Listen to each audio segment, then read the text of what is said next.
Hello and welcome to the Beef Edge, the Teagasc Beef Podcast, for all your latest news, information and advice for Irish beef farmers. I'm Catherine Egan, and on this week's show, Chris Daly from ICBF joins me to discuss the upcoming Beef Data Genomics Programme deadline after last week's evaluation. But first, I asked Chris how many farmers are in the programme currently. There's 22,500 herds in BDGP I, Catherine. Then you have BDGP II, which is sort of 2 years further on, which started in 2017, and that'll run till 2022. You have about 1,500 herds in that. So in total, about 24,000 herds all told between BDGP I and BDGP II. And what are the key dates that farmers need to be aware of? For BDGP I herds, the 31st of October this year is the final big target for them to meet, and that's the 50% genotyped 4 and 5 star females or 50% eligible females. It's also that same 31st of October date is applicable to BDGP II herds also, but BDGP II herds only have to meet the 20% target. So that was the target that BDGP I herds met back in 2018. And obviously because BDGP II is 2 years afterwards, it's the 20% target is applicable to those. So a slightly smaller hurdle for them to get over. But yeah, for the vast majority of the herds that are participating in BDGP I, that 31st of October deadline it's the last target for them to meet really in the current program, because this is the 6th year of BDGP and it's ending this year. And the last evaluation was on the 4th of August. What did this tell farmers? So a very large number of animals that were genotyped as part of BDGP this year would have gotten their first genomic evaluation in the last week. A lot of farmers would have received tags earlier this spring, and just because of the timings of the evaluations, the vast majority of those animals, bar maybe some of the ones that got tags back very, very early, so maybe the first few thousand animals where tags were sent out and farmers got them back straight away, they might have gotten an evaluation maybe in May, but the vast majority of herds got tags, would have sent them back, and a lot of those animals, most of those animals got their genomic evaluation last week. Now that would have been significant for herds maybe that didn't have enough eligible females up to the last evaluation. And with the evaluation last week, then it gave more of their animals, more of their 4 and 5 star females a genomic evaluation and would have made them eligible. So it could have brought a good number of herds from non-compliance to compliance, I suppose. How do farmers check, Chris, their current BDGP eligibility status? We post farmers a report after each evaluation. So that's a BDGP eligibility report that we print and post to every farmer. Now one thing you have to watch with a report is that it's obviously printed and it's just a snapshot in time. So if we generate a report for a farmer today, he could sell animals tomorrow and the report is then out of date because some of the animals that are on the report are no longer in the herd. For farmers that are computer literate, the best way to check their compliance is to log into the ICBF website and go to the eligibility profile, because that's a constant live picture. So every time you log on to it and check that profile, it shows you a live picture of your herd on that day. Whereas, a report could be a month, 2 months old, and it could be out of date because animals have maybe moved into the herd or moved out of the herd since then. So I would encourage farmers to use the online profile where they can use a computer. And look, if not, then obviously they have to depend on the report, but make sure that the report is up to date as possible. And what are the details that farmers need in order to log into their ICBF account? Every farmer needs a username and password. So in all cases, the username is the farmer's herd number. And their password then could be something personal to themselves. If they don't have their password, they can ring ICBF. There is the option to text as well if the farmer has his mobile number registered in the system. But the problem is if a farmer doesn't have a mobile number registered, is when he texts us, we don't know which herd that mobile number is linked to. So in a lot of cases, a farmer might need to ring. And what we do then is we issue a new password into their mobile number, or we can send it by email, or we can call it out over the phone, and that will give them access then. And how are herds that are short eligible females being assisted at the moment? Yeah, so as I said, after each evaluation, we're posting a report to all of the herds, and that would include obviously the non-compliant herds. And what we're saying in in that report, where there's a cover letter that goes with it that states their situation clearly. So it tells them that they don't have enough eligible females, and that if they don't meet the target, there's a pretty significant penalty at the end of the year. And it also goes through their options. So it asks them to look to see, do they have ungenotyped 4 and 5 star females in the herd that they could order sampling kits for and get sampled, so that those animals would become eligible before the end of the scheme. If they don't have 4 and 5 star females, it tells them what to look for if buying in the mart or if buying animals privately, just to check the animals, that it has a genomic evaluation, that it's 4 or 5 stars, and that it meets the age criteria. So animals must be 16 months on the 31st of October. And it obviously just tells them if they need assistance to give us a ring or to email us.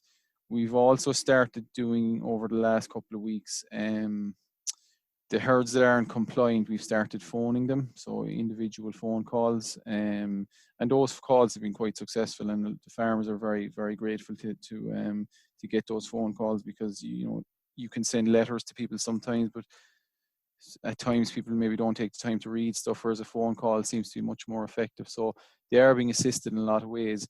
We're also doing a bit of work with marts, trying to organise special sales of these genotype 4 and 5 star females. So we're working with ICBF, who are the body that represent the marts. And we're doing some work on an app as well, whereby farmers would be able to, farmers that have surplus 4 and 5 star females would be able to put the animals forward maybe for sale and that, and people that need those animals in would be able to access and see those animals and where they can contact to maybe try and purchase those animals. So there's a lot of work going on there to try and assist these herds. All right, yeah.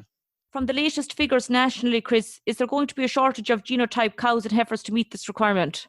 Yeah, I mean, there's a very large surplus of the animals there, but of course the problem is that you have herds that don't have enough of these eligible females. They could be, some herds might be short 1 or 2, some herds might be short 5, 8, 10, depending on the situation. But you have a lot of herds then that have surpluses, and very large surpluses at that. So of course the challenge then is to try and get those people that have those surpluses, maybe try and encourage them to put animals forward for sale, and obviously try and direct the people that need them to where they can buy those animals, either through mart sales or through this sort of online female finder that we're developing through the app. Like nationally, if you think of 22,500 herds in BDGP, the average reference number for those herds is about 20, which means the average 50% target is 10. So what that means is we only need about 220 or 230,000 eligible females nationally to get us across the line, but there's actually well in excess of probably 500,000 eligible females out there. But as I said, some herds just happen to be short, and there are some herds then that have very large surpluses. So the animals are there, but of course the challenge is to try and encourage farmers that have surpluses to put them forward for sale, as I said, and obviously to try and direct the people that need them to where they can find them. And there is a change in relation to the genotyping dates, that if farmers have some heifers or cows in their farm that they want to get genotyped, what is the date that they have to be genotyped by? Yeah, so the department have allowed us to count an extra evaluation this year. So the deadline for BDGP was the 31st of October, and the last official publication or evaluation date for that would have been out on at the end of September. But what the department have allowed us is to also count the November evaluation, which will be out on the 24th of November. So even though that evaluation is published after the 31st of October, it can still be used for eligibility. The animals still have to be in the herd on 31st of October, but even on the 31st of October, they mightn't have a genomic evaluation yet. The farmers will be allowed to count the 24th of November evaluation. Working back from that then, the deadline then for that evaluation to have samples returned by is the 9th of September. So for farmers that have ungenotyped 4 and 5 star females on the farm and they need to get them genotyped, or if farmers are thinking of buying ungenotyped 4 and 5 star females with a view to getting them genotyped, they'll have to order a sample in the next few weeks and make sure that the sample is back by the 9th of September. So we're around the 10th, 11th of August now, so there's about 4 weeks left to get those animals sampled. So there is a major push on to get all the samples returned to the lab by the 9th of September. Yes, and that is the final deadline. Anything after that will not get a genomic evaluation until January 2021, which will be too late. And when will the next genomic evaluation take place? The next evaluation is actually published on the 4th of October. The last one was out last week, and I think it was the 4th of August. Yeah, this day last week, the 4th of August. So the next one is out the 4th, 5th of October. And that will be the second last one. And obviously the last one then will be published on the 24th of November, as I said. So the next two evaluations can be counted. Also, a Carbon Navigator will need to be completed in 2020. When does this need to be completed by? Yeah, so there's no hard deadline really on the Carbon Navigator. The main thing is that farmers have it done before payments are made by the department in December, but it's probably much easier for farmers just to get that completed and get it done. So I would be encouraging farmers to aim to have that completed by the end of October. Payments are generally made in the first week of December, so it would be a good idea to get that completed, well in advance of that, so that the department know that it's completed and they can issue payments to herds. How can that be completed at this stage? It can be completed online. So again, farmers can log into their ICBF account, and in the Beef Data and Genomics Program section, there's a link to the Carbon Navigator, and it can be filled in online. Or alternatively, forms can be posted out.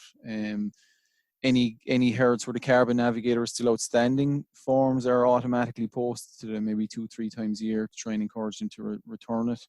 If farmers need a form, they can always ring ICBF and request a form to be sent out to them. That's great. And for farmers in BDGP II, what do they need to be aware of now at the moment? BDGP II herds, their first target is coming up now on the 31st of October, which is the 20% genotyped 4 and 5 star target. The compliance level on that is very good, like it was for BDGP I. So that's the one that they have to be conscious of. Again, they just need to keep an eye on their own situation, either through the eligibility report, or if possible, log into the eligibility profile. And it's important that if a herd is short, that they just take some action. So either get some animals in their own herd genotyped if they have 4 and 5 star females, or they may have to purchase in a few animals. As regards the rest of the scheme, there's a stock bull target coming up in June 2021. So any BDGP II herds that are using stock bulls, they have to make sure that they have one eligible stock bull, which is a genotyped 4 and 5 star stock bull in the herd on 30th of June 2021. And look, the Carbon Navigator has to be completed as well every year. So again, this year for payments, BDGP II herds would want to have their Carbon Navigator finished by the 31st of October as well, just so the payments can issue in December. And any herds that haven't sent back any tags yet, try and get those sent back as soon as possible, because again, if tags aren't returned, that can hold up payments as well.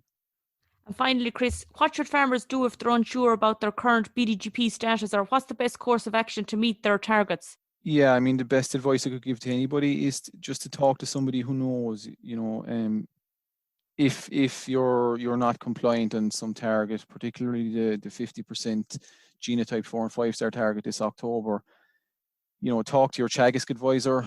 You can ring someone in ICBF, talk to somebody that knows exactly what you need to do and what the implications of not meeting the target are, and someone that can give you advice on what the best course of action is. There's no point relying on speculation or hearsay, maybe from somebody or a neighbour that maybe isn't quite sure what they're talking about. Just make sure that you talk to someone that understands the program and that can give you good sound advice. Because there is a severe penalty involved if farmers don't meet this 50% requirement. Yeah, it's 140%. So what it would mean for farmers is they would get no payment for BDGP this December, and they would have the equivalent of 40% of that payment then withheld from another payment, which could be a BPS or a GLOS or some other payment that they get from the Department of Agriculture. So it is a pretty significant penalty, yeah. So if anyone is unsure, it's important to talk to their Teagasc advisor or contact ICBF directly. Absolutely, yeah. Thanks very much, Chris, for joining me on the show. No bother. That's all for this week's episode, and my thanks to Chris for joining me on the show. You can catch up on all other shows and interviews from the Beef Edge podcast on the Teagasc website at teagasc.ie, or you can listen on Apple and Google Podcasts as well as Spotify. Don't forget to rate, review and subscribe so you never miss a show. For all other updates from our beef programme, keep an eye on our Twitter and Facebook pages. Until next time, I'm Catherine Egan, and thanks for listening.